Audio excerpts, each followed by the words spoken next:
Hey, everybody. You've tuned in to our Friday Plan and Expand, powered by NextStep Collective, where we don't just dream, we do. Let's make your next step your best step. In each session, we're giving you practical strategies, fresh insights, and the clarity you need to stop overthinking and start making moves. No fluff, no guesswork, just real tools to help you turn your vision into reality. Are you ready to get started? So, like I said, this is Next Step Collective. We're here for you to serve you. And I want to introduce you to the squad. So, today you're going to be hearing from me, Gina Watts. I am a part of this team. I'm a coach, trainer, speaker, nonprofit executive, um, and excited to be serving you today.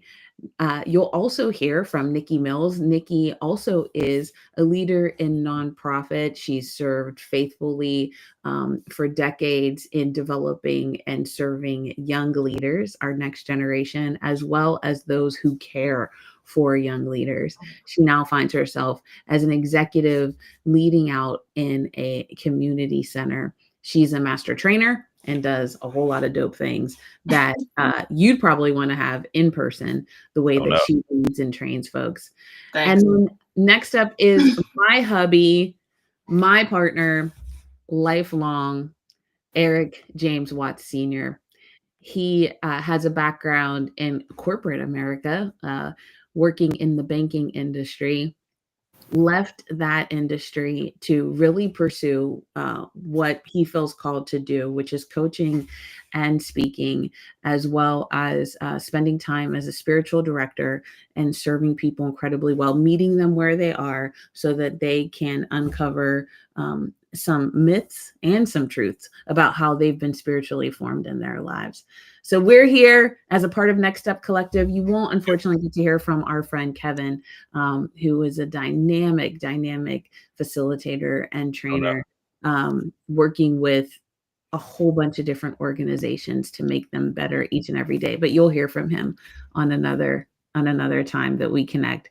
So today we're talking about connecting the dots between change, stress, priorities, and burnout prevention, while also leading your team and yourself in through this last quarter of the year. We want to walk alongside you to help prevent burnout before it even gets here. Because once it's here, it's here.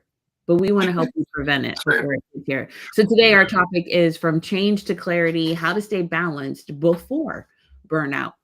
The next voice you're going to hear is Nikki Mills.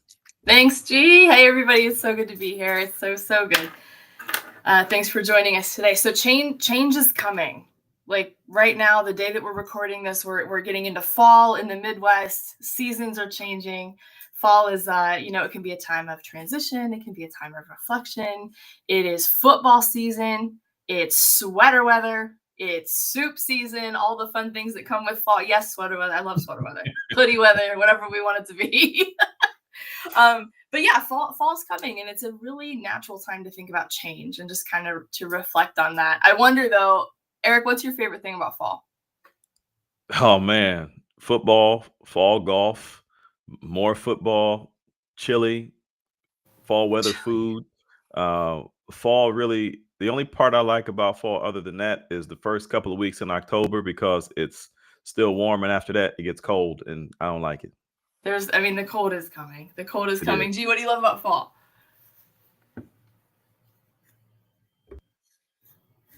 It would help if I Gina. knew how to use the equipment. Sorry. Unmute myself. Sorry. I love about fall. I mean, also a lot of the things that you guys named, but I just love the changing of the seasons. I know some Mhm. people prefer to be in spaces where they can like predict their climate. Right. I do like to be able to predict the climate, but I also like to know that I'm going to have the experience of all four seasons. And fall, Mhm. it tends to be one of the most beautiful seasons. All the colors, the Mhm. leaves changing. Growing up in Pennsylvania, people literally would schedule trips to come see the leaves change. And I Amazing. always thought that was weird. I was like, why are you scheduling a trip to come look at leaves change. But I not every climate's like that. So They I don't have grew up that in with some that. places. So yeah, that's what I love. Yeah, no, that's so fun. Fall's definitely one of my favorite seasons for all of those reasons as well. And we're filming this in Ohio, where sometimes we get all 4 seasons in a day. Like that's a thing. But for now, we're getting into fall, and so just like nature and all the seasons that nature has, we have our own seasons in life too, and seasons of change. This is what we're going to talk a little bit about today.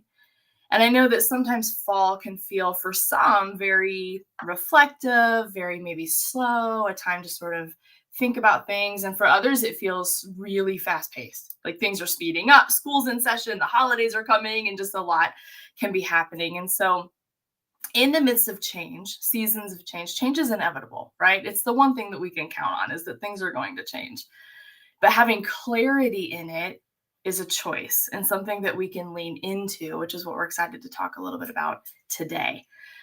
So there's some factors to notice during change. We're talking about avoiding burnout and making sure we have clarity.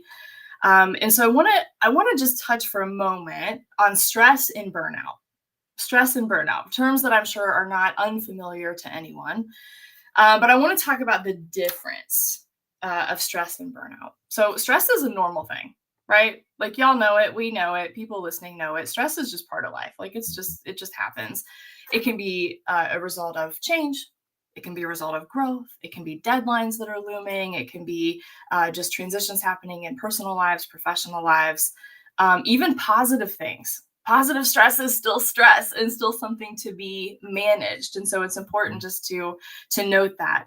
And if we allow it, sometimes stress can even move us forward and help us kind of get into what's coming ahead if we manage it well. So what's the difference between stress and burnout? Because I think a lot of times we use those terms very interchangeably. Like, oh, I'm so stressed, I'm so burnt out. They're not the same. And so we just want to highlight a little bit of difference there today. So for stress, so listen to 2 key markers for stress. 2 key markers to show that things can be stress. One, if you're stressed, your energy can bounce back. Like you can do something that's, maybe some self-care or something that is restful for you or something that's restorative. And if you're in a season of stress, you'll notice that your energy can come back. Burnout's a little different. We'll talk about that in a second. Another key motivator for stress is that even if your motivation is kind of dipping a little bit, it's still there somewhere. Like if you dig deep, it's still there and you still care about the things that you normally care about. So if those are happening, it could be that you're stressed, and that's something that is good to be aware of because you can manage it. You can lean into it and get some clarity around it. Burnout's a little bit different. Burnout is stress that just goes unmanaged. It's stress that goes unmanaged. And so some markers of burnout that are a little bit different than stress is one is like chronic exhaustion. So meaning if you're in a place of burnout, your energy doesn't bounce back when you do those things that are maybe normally a restful thing for you or a life-giving thing for you. It's just you're chronically exhausted. Things that normally give you energy just don't. Another indicator of burnout is like cynicism or maybe just kind of apathy toward things that normally you care about. Just, we talked about with stress, like your motivation is still there. With burnout, not so much. Like, and I've been in that space where I'm like, no, I am actually feeling burned out because I don't think I care as much about the things that I normally care about. Those are our key indicators for burnout, when you stop caring about the things that normally you value. And so we want to lean into how to manage that stress, how to get clarity through that change so that we can avoid burnout. And if you listen, we're gonna share some details later about an event in November when we're gonna go really deep into this. And so I encourage you to stay tuned for that. For today we're talking about clarity and change. And Gina, I think that, if we're talking about stress is something that we can bounce back from, stress is something that we can manage, but burnout happens when we don't manage it or when stress lingers kind of too long. And I think an important question and awareness to have is to pay attention to those things that drain us, to be aware of those things that drain us. And so I wonder if you could just help us think through a little bit about how to pay attention. Yeah. Thanks, Nick. I think, when we curate this content for you guys and we do these lessons, we are all very much interactive facilitators. We prefer to have live audiences. We prefer to have, chats blowing up and to be in person. But whether you're watching this live or you're watching it later, here's a question that I want you to be thinking about. And team, feel free to chime in and answer yourself. What truly is draining you right now? What is draining you? And not the polite answer that you give someone in a hallway conversation, or oh, I'm fine. I'm just really busy right now. Or I would always say my schedule's really full. But what's the honest answer? What is the thing that is draining you? Why don't you take a second and think about it? Maybe it's work deadlines, or family responsibilities, constant pings on your phone, or even that voice in your head telling you that you're not doing enough. What is the thing that you feel like is draining you? I don't know, Eric, if you or Nikki want to share anything with, and maybe an example. You can share about yourself if you want, but maybe an example that you want to share with the. Go ahead, fam. You have one off the bat? Yeah, I probably have a few, unfortunately. I'll stick with one. That's why I was like, I know. Yeah, I think for me, like I am in a season of learning a couple of new sort of departments at work. And so there's just a lot of deadlines that I need to meet that I'm just doing a lot of learning, and we have a lot of deadlines right now. It's a new fiscal year for us, and so things are kind of getting into motion. And so it's work that I love deeply and care about, but deadlines are driving me a little crazy right now. Yeah. They feel a little draining. Yeah. How about you, Eric? Is there any that you can think of? Yeah, I think I'm thinking more historically, and I think about my corporate days when I came into the financial services business as a part of a transition, and when those things happened, they are very draining.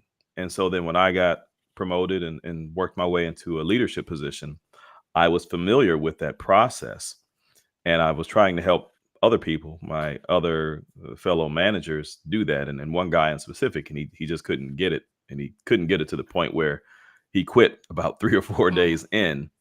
And it's very draining. But I knew that, and as I know we're going to get into this, I knew that because I'd experienced it before, that if we could just hang on for about 2-3 weeks of some long days and some long evenings and some bunch of lunches in our offices and desks, we would be able to we'd come out of this and we'd be better for it.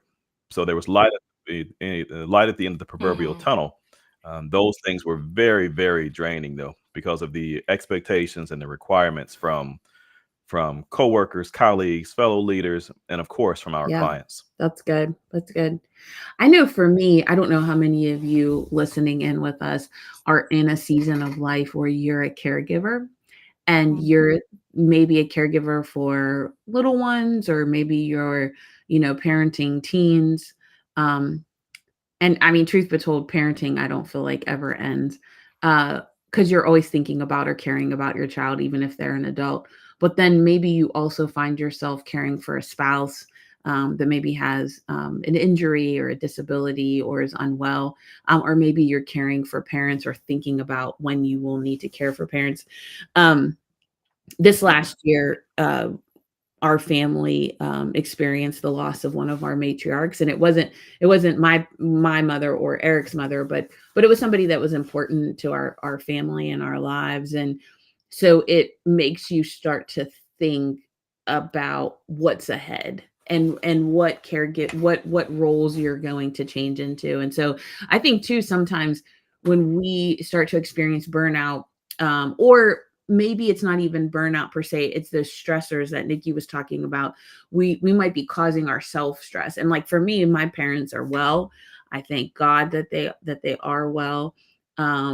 But where my mind goes is to what will be and what I will have the privilege of doing and caregiving for them in the future. But if you allow those things that are outside of your control to create stress for you, you're going to burn out faster than maybe if you didn't even overwhelm yourself with that, those thinking. So Burnout doesn't usually happen when we're weak. It happens because we're drained. That's why it happens. It's not a matter of strength versus weakness. It happens because we're drained. And today, I just want us to honestly think about what is actually draining us. So maybe go, and that's one of the things you journal about sometime in the next week or two. But so let me talk about a few energy drainers, right? Or things that are causing us to feel drained. One of the biggest drains is unclear priorities. A lack of clarity will do it every time. When we're not Every clear time. about what matters most, when we end up trying to do everything and everything feels urgent, that creates that frenetic energy that actually is draining us. It's not giving life to us. Have you ever had one of those days where, your to-do list is longer at the end of the day than it is at the start of the day? Let's just talk about the way that Gina keeps things at home. Let's just keep going. Let's just keep adding. This is just from yesterday.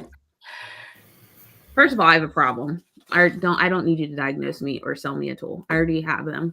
I have a problem with Post-its. But those are hard days, right? And it feels like you have unclear priorities and everything's competing for your attention and you're not sure even what's urgent. The simple truth is that when everything is important, nothing is. Say it. When everything Say is it. important, Nothing at all. nothing is. So, early in my career, I was somebody who said yes to every opportunity, every project, every meeting, everything. And I thought being available to everyone was the mark of a good leader.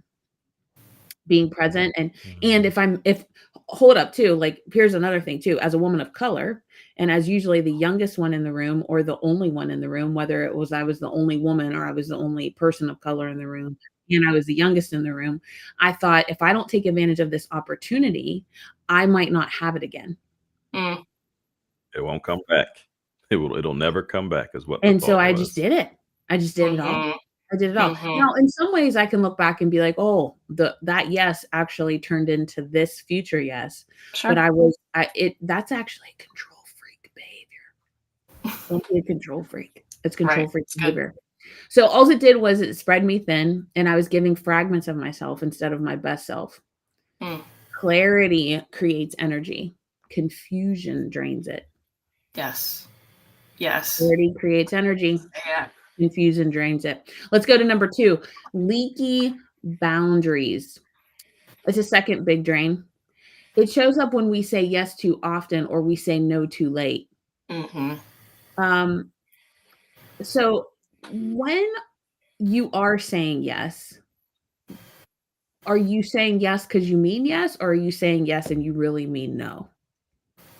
And there's so many reasons why we do that. For those of you that are like thinking about how to get connected with us for more information about these things, each of us do coaching appointments. Eric does specifically spiritual direction, which is more of a faith-based, Jesus-centered approach. But having a conversation with us about this could maybe be really helpful for you. So make sure you go into the show notes and connect with us. But there's a reason why you say yes when you actually mean no. And you need to do a little bit deeper dive to think about why you do that. And you should probably do that deeper dive with somebody safe to think about it. But just think about it for a second. How many times have you agreed to something just to avoid disappointing someone, even though you knew it would overextend you? And there's something in you formationally that is dictating that. It might feel noble in the moment, and you might not even be going for nobility, but that's kind of in your spirit of why you're doing it. It might have felt noble in the moment, but then you realize that your constant yes to others was at the expense of your own health. That's it. So I'll give you an example. This is real life, true story. When I was teaching at Penn State at a campus, at a university, I guess, yeah, I'm going to name it. I love it. I sit on their advisory board. But anyways, so I was at a campus and, when you're at a campus environment or a smaller institution, everybody has to chip in for everything. So that's not unusual. It's like all hands on deck. But at the time, my our chancellor, our CEO at the time, he just always asked me to do stuff. And I just always said yes. I just always said yes. So one of the things he asked me to do was run a festival. I miss that festival to this day. But let me tell you what my body told me. Two times, like clockwork, in October. So the festival would be at the end of September, beginning of October. By the end of October, I became very sick. I had a growth on the side of my neck. It was a goiter that grew. My opposite side ear closed. It doesn't even make sense. Medically, they will tell you there's no reason that those two things should happen. They're not connected. There's not like some vein that like comes and connects them. And I had to get it removed. My body was stressing out from the load that I was bearing because I wasn't delegating well. I wasn't asking questions. I wasn't relying on people for their expertise to execute the thing well. So my body was like, listen, chill out, right? Our bodies will sit us down. Our bodies will every single time, single time. So what is the leaky boundary that you have? You might be going for nobility, but the reality is it's draining and it's not allowing you to show up for things that actually matter most or more. Number 3, constant input or noise, right? The third drain is constant input and noise. We live in a world where we are rarely unplugged between emails, group chats, podcasts, social media, the 24-hour news cycle. There's no space to think or no time to process. We feel like we have to have the answer immediately right away and that we can't let anything linger or wait. We have multiple, I'm sure right now, all 3 of us have multiple tabs open on our computers. Sure enough. And there's just all this things or all this stuff's happening, right? And we all have multiple monitors, right? It's like we can't miss the thing because we've trained ourselves to be responsive in a society that requires our brain to stay on instead of allowing it space to recharge. Yeah. It's so important that we give ourselves the gift of silence, of pause, or even just a walk without a device. We need to give ourselves moments of just a mental break so that we can get quiet, recharge, and from a spiritual level, get connected to the Lord, because that's when he speaks the loudest, right? Is when we silence everything else. Yeah. So let me bring it back before I hand it off to Eric. You're answering the question, what is draining you right now? You're thinking about it in terms of, do I have unclear priorities? Do I have leaky boundaries? And when am I providing myself silence? Yeah, those are great. Am I scheduling myself time to recharge and rethink? Burnout prevention isn't about doing more. It's not even about like a trick of the trade. It's about noticing what drains you, like saying what is so, notice what drains you, and making choices that protect your energy. Because when you guard your energy, you're not just preventing burnout, you're also creating space for your best self to show up. Too often, we think by doing more, we're giving a best version of us. And usually we're just giving like a half-baked experience. Can I give an example? Yeah, please do. Do that. As you were sharing, I was thinking like something I think that drains me sometimes are those leaky boundaries where I think that I'm being a servant leader because I'm doing everything for everybody, when in fact I'm sacrificing myself on the altar of thinking that I'm serving well, and I'm not. I'm not. Like equipping my team well or equipping people around me well helps them do their job. Like I don't have to die to do it. Yep.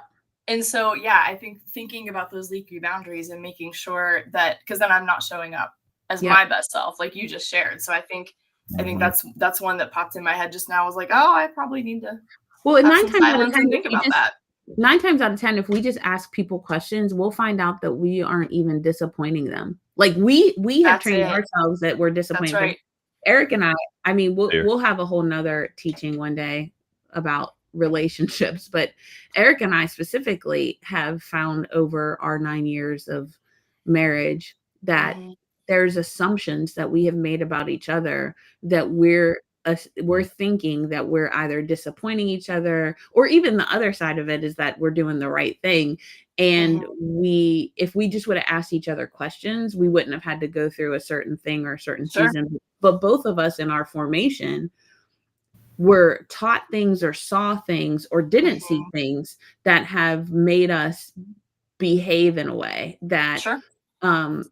can cause drain, right? And while we're leaning into each other, it's just helpful. Like what we're teaching you guys and sharing with you today isn't applicable to one spot, right? It is meant to be for you to think about yourself and in all the contexts that you find That's yourself good. living out. That's good. Yeah.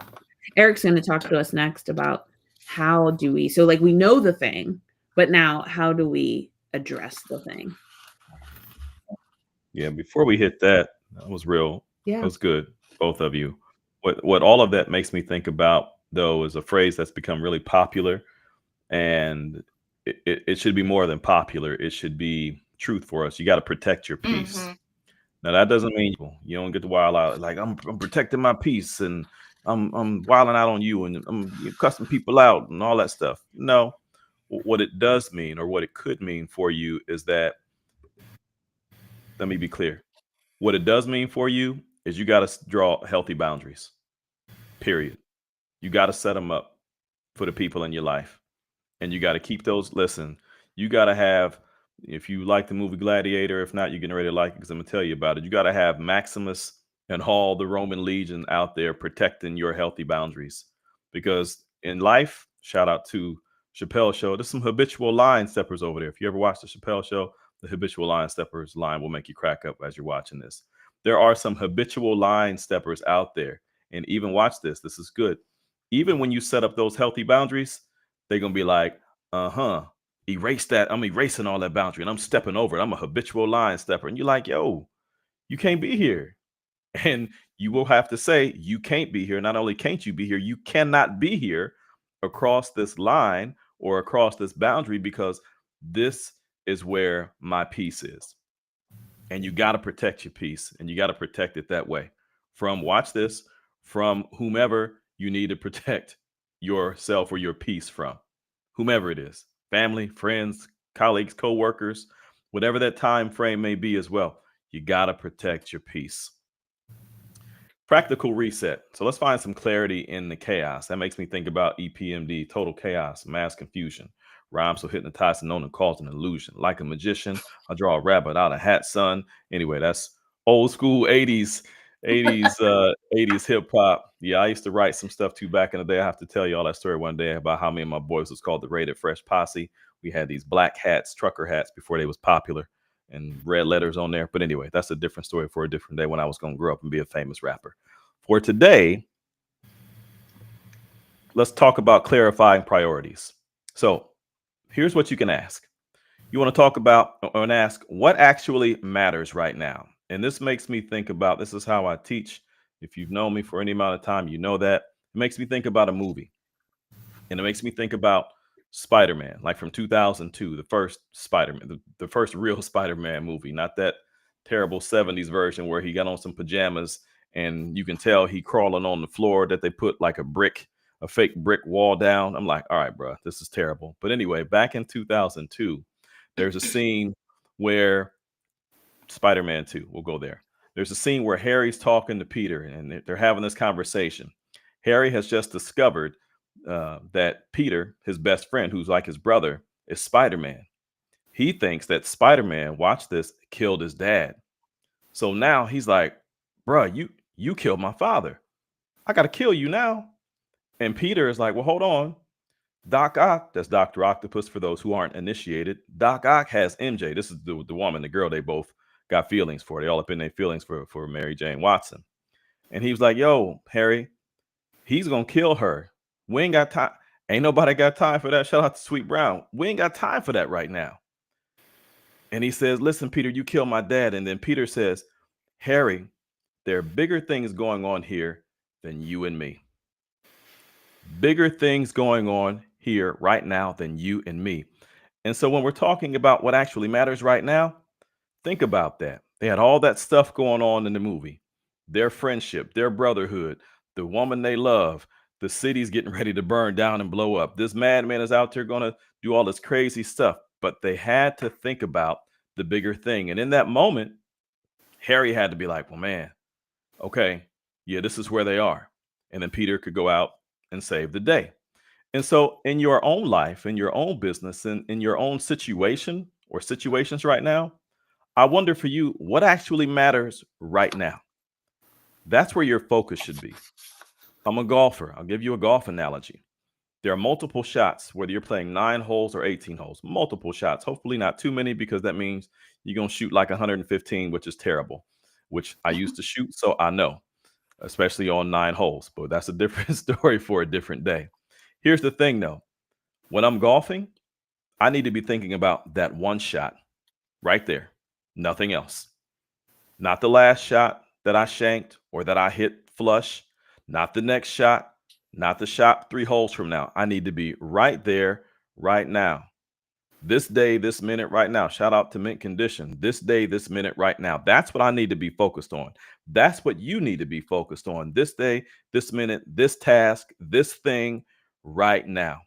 Whether that's work or you protecting your peace or something else, you know what it is. Because as soon as we started talking about this, you started to draw up like, oh man, they hitting me where I live. That's what we do because we got love for you. So what actually matters right now? And then here's a visual for you, the 3 bucket model.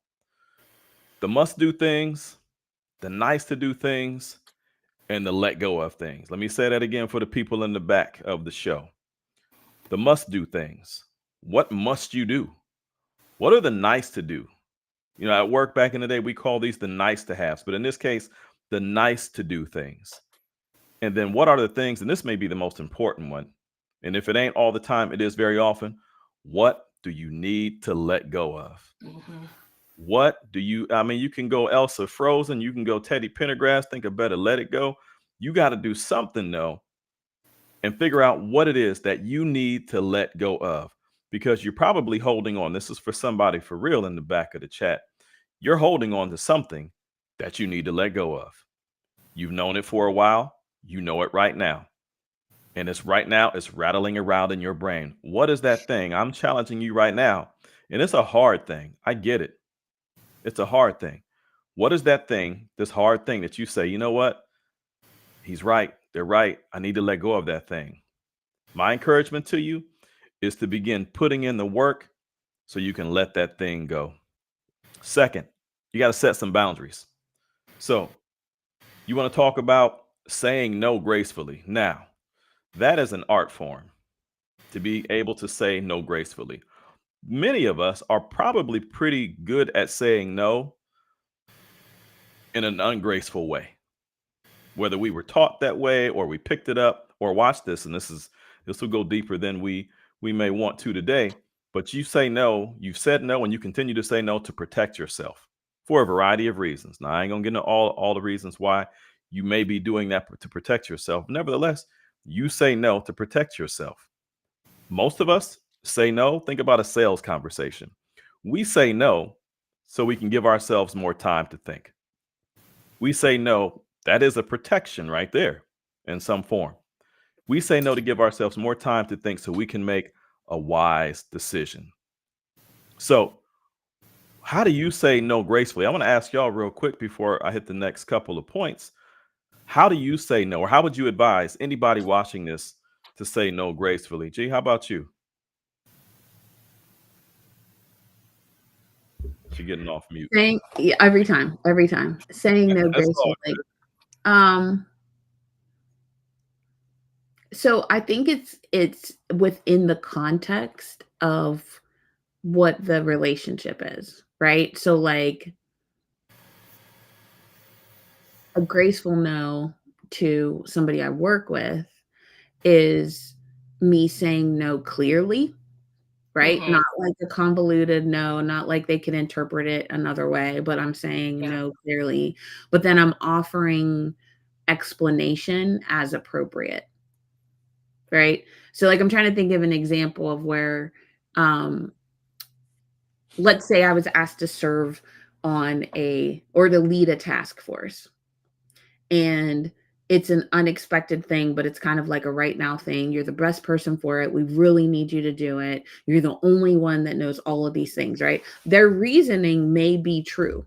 Every bit of their reasoning may be true. But the reality is that I have to balance that request with what else is on my plate and what's before me. So a gracious no is, I am so glad that you thought of me for this opportunity.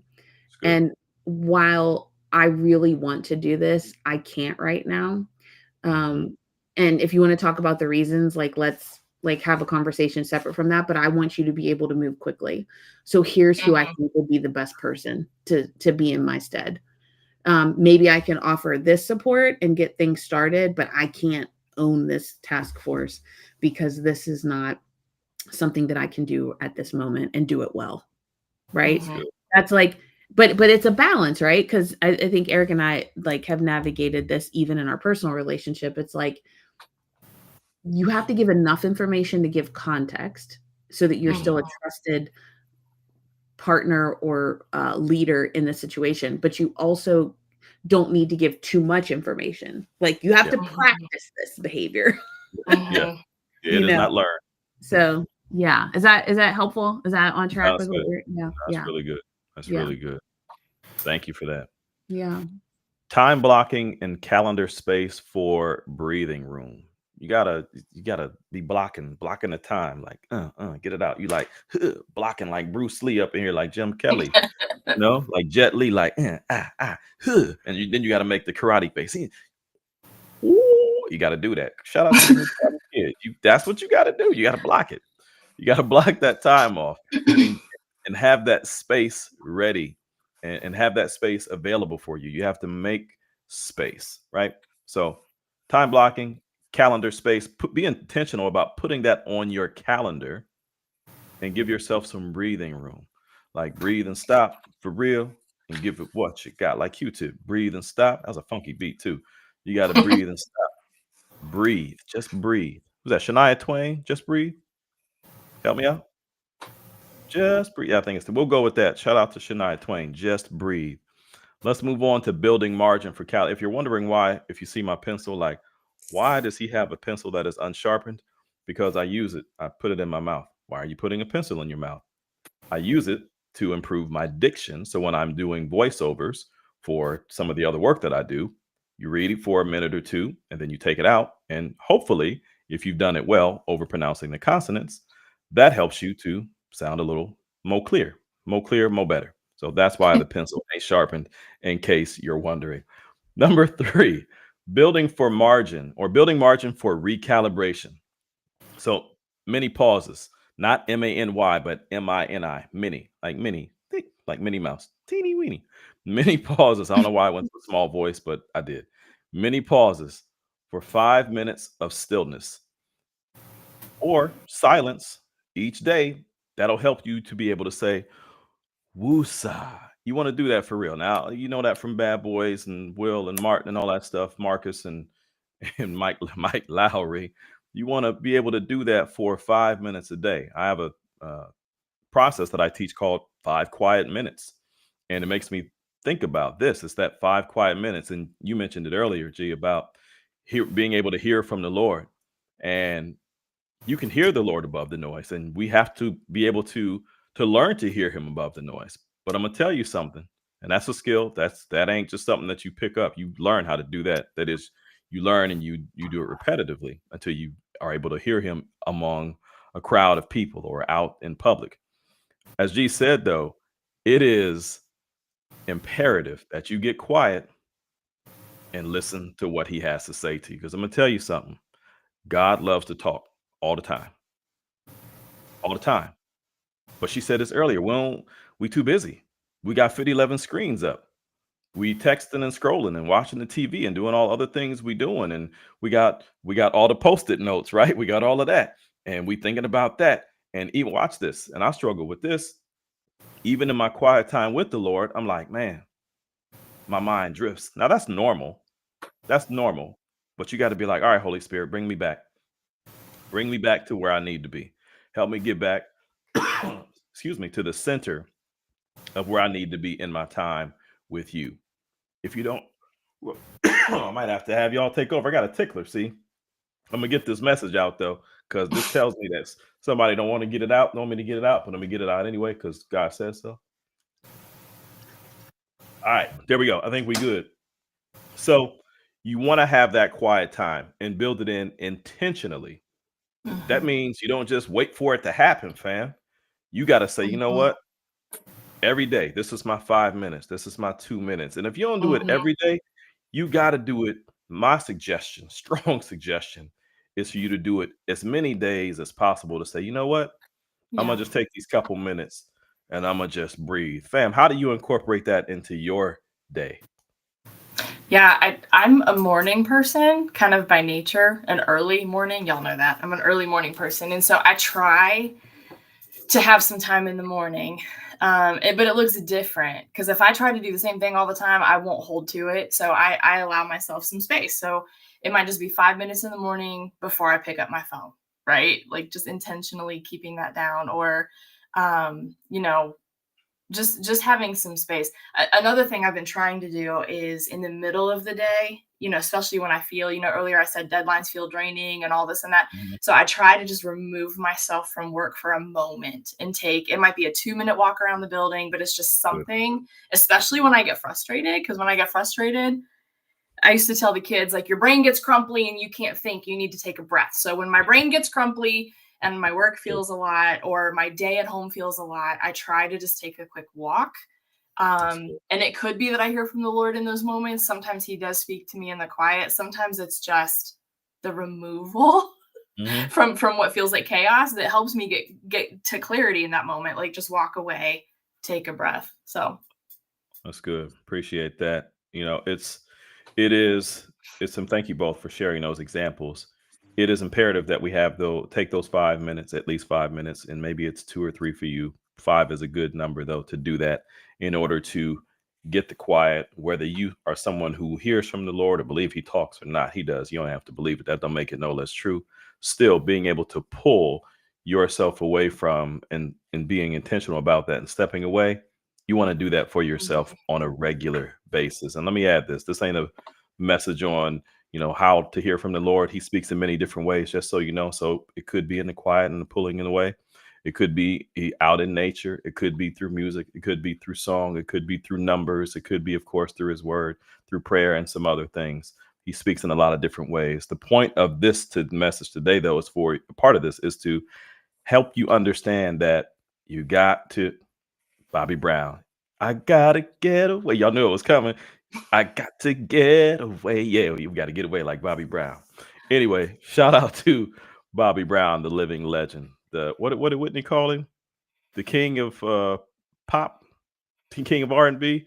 R&B, yeah, that's right. mhm. King of R&B, which is still hilarious. But anyway, last point for me on this specific topic. Weekly check-ins. It's weekly check-in time with yourself or journaling. I struggle to journal. I don't do it as often as I should. My wife and my sis, they may do it regularly, or at least more often than I do. It is a great practice, though, especially when you go back and you look at, and be like, man, like I was going through some stuff right here. Like, what was going on in my life? And then you can see, like, oh, okay, this is what it was. And then you see, this is how God brought me out. This is how I worked through that. This is how I was able to navigate that. And looking at your journal and journaling overall is a good way to get those thoughts out, right? Because if they just stay trapped up in here, man, it's a mess. It's going to be a whole mess up there if they just stay trapped in here.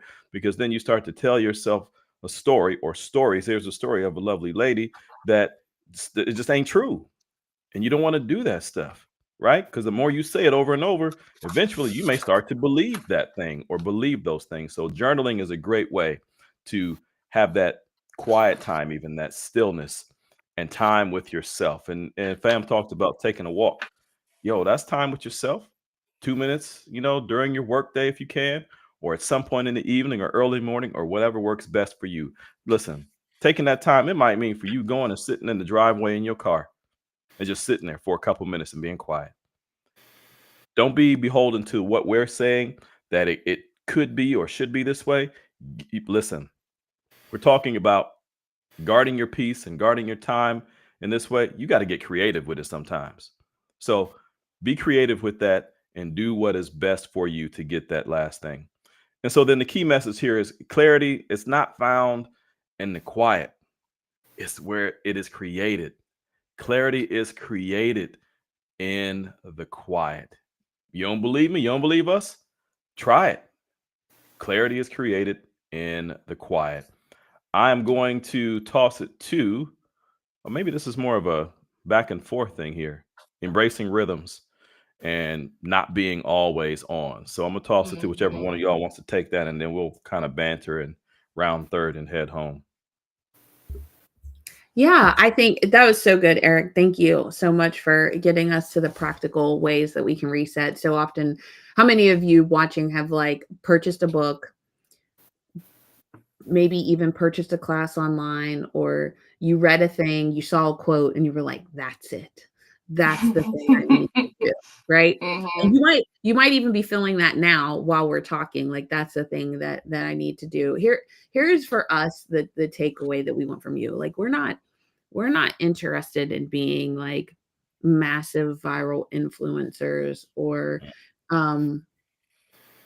yeah, I mean, I know that might be weird and like countercultural, but like our desire to do this is because we've been told by many people individually and then corporately that what we've learned and what we share and what we teach and what we equip and empower people with is something that we should share more. And so we've created this space with you to share those things and hoping that it blesses you, that it adds value to you, and that maybe there's somebody that you're thinking of that, oh, they should go watch this. Yeah, hit like, subscribe, share, send it to that person because then they will benefit from it as well. It took you 2 seconds to find us, took you 2 seconds to share it. So embracing rhythms, you know, we talked about fall and I shared with you guys like I just love the changing of the season and the changing of the leaves. Also leaves fall, right? They don't just change color, they also fall. And the reality is that trees are preparing for rest. That's right. They're preparing for their hibernation, their season of reset. What is it that today you learned that you could apply now and invite yourself into a season of reset or rest? What is something that, and I think too, like, don't overcomplicate it, right? Like you can have moments within your day. Eric talked about this and Nikki talked about it. You can have moments within your day that you are sitting, you're stopping, and you're resetting, right? You could also have big retreats. That is a thing. Like both are good, both are valuable. But sometimes if we make it too complicated, we'll never do it. That's it. True, So for what's real. a thing that we talked about today that you can adopt into your rhythms of rest and reset? I know for me, it's going to be, you know, I like to take walks, but I also like to take walks and listen to uh, a book or a podcast while I'm walking.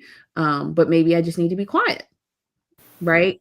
Or when we take family walks, we have a 6-year-old and he likes to talk, right? Maybe I need to do quiet ones, right? So that's something that I could do immediately. What's that thing that can help you do that you can do practically quickly and that could also be a mindset shift for you in this next season? Nick, why don't you talk about maybe natural rhythms of life and finding ways to balance the seasons? Yeah, I feel like I should have a really good answer there, but I think it's something that I'm still learning. You know, because I think it's a mindset shift that we are not machines. We are not created to be on 24/7 or 27, however much you're sleeping, but like we're just not made to be that. That's not an expectation. It's not fair. And so I think, you know, a lot of people talk about work-life balance, and I stopped using that phrase a long time ago. Some of us here have adopted more like harmony, work-life harmony, or harmony in life, because there are going to be seasons that are crazy. Like I can just like we're all in those, right? And then there are going to be seasons I think that are a little less crazy and feel more balanced or harmonic. Would that be the word? They're in harmony. Yeah. But I think it's important to find those spaces because like G said, the trees are preparing for rest and hibernation. Winter is a time where we can be slower. Try because like the days are shorter, at least where we live. Mhm. But yeah, I think I don't know. I don't know that I can speak to it great because I'm learning it. But I think just reminding ourselves that like there are going to be seasons that are crazy. In those times, it's important to pay attention to those stressors, those drain Mhm. things, so that we don't get to a place of burnout, so we can manage it. And then seasons that are a little less crazy, enjoy it, Mhm. live in it. Mhm. But yeah, I think if we are thinking about I saw a t-shirt one time that I was like, that's stupid because it said rest is productive. And I was like, rest is not productive. What are you doing if you're rest is not productive? I don't understand this shirt. And then I was like, oh, I think I need this shirt. So that I can remember that rest is in fact productive because it Oh my actually goodness. lets your brain reset, it lets your spirit renew, it lets your physical body, like Gina talked about that. Like sometimes our bodies will tell us we're doing too much. And so yeah, I Yeah. feel like I'm even more convicted after this conversation to go buy the rest is productive Mm. shirt. I feel like I need it. I feel like I need it. But fam, just interested, like what anything that you want to add about just kind of embracing rhythms to make sure that we're not burning out. Yeah, man. It you said rest, and what comes to mind for me is Matthew 11:28 through 30, where Jesus says, "Come to me, all ye who are burdened and heavy laden, and I will give you rest." Okay, so Mm, He will give us rest if we come to Him. And then a little further on in the New Testament, the scriptures talk about resting in God, right? And that's something that I'm still learning to do. I dig it. I like it. I'm still learning to do it though, because I ain't really let me be real with you. I ain't really for real sure that I really know exactly what it means. Because I'm like, yo, resting in God. But and then I'm not on some, well, I gotta be doing something all the time, or I gotta do this to serve, to prove. I'm just like, man, how do I teach me, Lord? How do I really rest in you? Right? Because I really want to know. So I'm gonna tell y'all, I ain't all that deep and trying to. I got it handled. I don't. I'm still learning that. Like you just said, fam. Like, yo, you said I don't know if I can really speak to that because I'm learning it. That's all the more reason more that you should speak to it because you learning it. You going through it real time. And hmm so all of us and Brother Gilmore too, we're all learning how to rest in him and what the important, and I know we've learned overall what it means and how important rest is to our physical hmm bodies, to our minds, to in order to be able to do the things that we've been created, called, gifted, and skilled to do. We need rest. You said it. We ain't machines. We ain't meant to be on all the time. We gotta hmm rest. Peace be still. For sure. For sure. Well, I hope that there are some very helpful tips for everybody who's listening today. I know there have been. Make sure that you go back and replay and listen to the things that we're challenging ourselves included to journal about or think about or rhythms that we want to embrace. We've talked about stress and how it can show up, and we know that it's something that we can manage. And so we encourage you to lean into that and think about, what is it that you can do to avoid those things that drain us, to name them, avoid them, and to lean into rhythms of rest. Um, yeah, as we just try to find that balance and clarity during times of change and chaos. And so, a couple takeaway questions. Get ready to hit pause so you can journal about this. But like, what's something that you can maybe say no to in the Mhm. next week? We talked about boundaries. Gina talked about like why times that we say yes and yes and yes. Like sometimes we have to say no even to good things so that we can reserve our yes for great things, That's right? good. So what's something that maybe you can say no to this week? And then we also talked about blocking that time so that you can get clear, so that you can get some rest. And you will hear us say this in training after training. Put it on your calendar. Try Got to to. protect that time because we can think about it, but then the tyranny of the urgent is a real thing. So, try to block that time. Where's a space that you can block on your calendar in kind of maybe rhythms of your day where you can protect that space and get some clarity. So Again, we just talked a little bit today about clarity, getting clarity during, seasons of change and seasons that can maybe even feel chaotic. We, on November 12th, if today was sort of a reset conversation, November 12th, we're talking about renewing and refueling. Check the show notes. We'll have details for that event. We're going to have an experience where we talk about that. We would love for you to join us and spend time with us there. It's going to be an in-person event, which we're very excited about. So stay tuned. And then Eric will, Sam will let you know how to get in touch with us. No doubt. Thank you very much for joining us today. We don't take for granted that you are either spending this time with us live or that you're taking time in your day to watch the replay. It's okay. Fam over there destroying stuff. She like, get out of here. I ain't gonna rest. She was like, I'm not gonna rest. I'm mad. I'm pushing this down because I'm not gonna rest. I hate rest.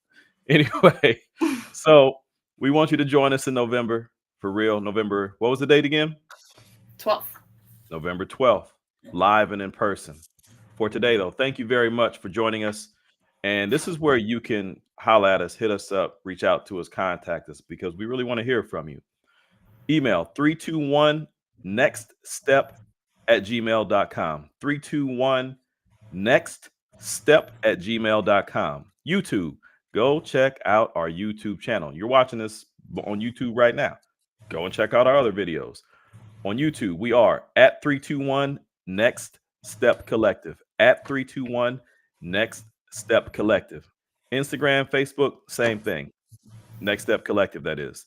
Instagram and Facebook, Next Step Collective. That's where you can find us. You can email us. You can give us a shout, drop some feedback. Let us know. We want to hear from you because, we for real. We ain't going to send AI to talk to you. We're going to talk to you for real. All right, so here we go. Thanks for joining us for the Friday Plan and Expand, powered by Next Step Collective. That's us plus Brooke Gilmore. Remember, vision without action is just a wish. So now, go and take that next step and make it your best step. Until next time, peace.